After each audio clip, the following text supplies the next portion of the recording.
Hello বন্ধুরা, welcome to জিত online YouTube channel. বন্ধুরা, তোমাদের সবার জন্য যুবশ্রী প্রকল্প নিয়ে একটা গুরুত্বপূর্ণ আপডেট রয়েছে।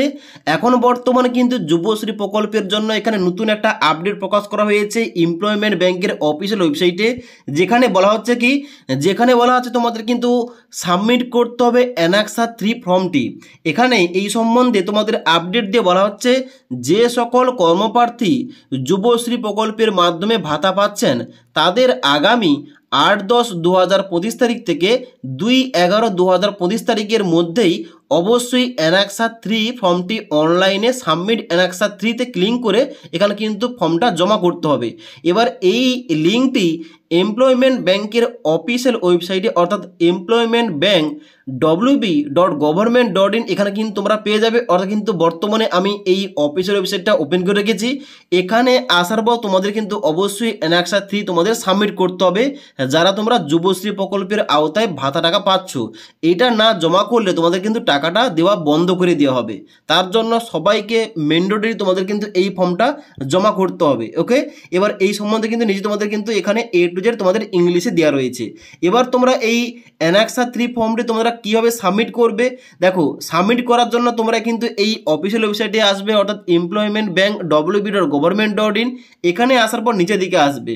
নিচের দিকে আসার পর একটা অপশন দেওয়া রয়েছে সাবমিট অ্যানাক্সা 3, এখানে ক্লিক করবে। ক্লিক করার সঙ্গে সঙ্গে তোমাদের কিন্তু নেক্সট পেজটা কিন্তু এইভাবে খুলে যাবে, যেখানে তোমাদের কি চাওয়া হচ্ছে ইউজার আইডি কিংবা এনরোলমেন্ট নাম্বার, এবং তারপর রয়েছে পাসওয়ার্ড, এবং এখানে কিন্তু অবশ্যই তোমাদের ওটিপি যাবে রেজিস্টার মোবাইল নাম্বারে। ওটিপি যাওয়ার পর এখানে এন্টার ওটিপির জায়গায় এন্টার করবে, ক্যাপচা কোডটা ফিল করে সাবমিট অপশানে ক্লিক করবে। সাবমিট অপশানে ক্লিক করার সঙ্গে সঙ্গে তোমরা কিন্তু লগ ইন হয়ে যাবে। লগ ইন হয়ে যাওয়ার পর তোমাদের কিন্তু অ্যানাক্সা 3 ফর্মটা তোমাদের সাবমিট করতে হবে। এবার যেহেতু আমার কাছে বর্তমানে এইরকম কোনো আইডি পাসওয়ার্ড নেই, তোমাদের কিন্তু লাইভ দেখাতে পাচ্ছি না।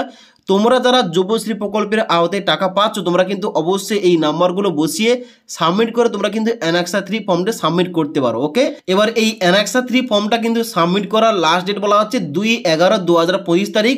এই ডেটের মধ্যে তোমাদের কিন্তু ফর্মটা সাবমিট করতেই হবে। ওকে, এবার যারা তোমরা এই যুবশ্রী প্রকল্পের জন্য নতুনভাবে আবেদন করতে চাও, তোমরা কিভাবে এই যুবশ্রী প্রকল্পের জন্য আবেদন করতে পারবে নতুনভাবে, এই টপিকে তোমরা ভিডিও চাইলে নিচে কমেন্ট করতে পারো। তাহলে কিন্তু অবশ্যই এই 2025-এ কীভাবে নতুনভাবে স্টেপ বাই স্টেপ যুবশ্রী প্রকল্পের জন্য অনলাইন আবেদন করতে হবে, এই টপিকে ভিডিও নিয়ে আসবো। তাছাড়া আজকের এই ভিডিওটির আপডেট তোমাদের ভালো লেগে থাকলে একটি লাইক করবে এবং বন্ধুদের অবশ্যই ভিডিওটি শেয়ার করে দেবে।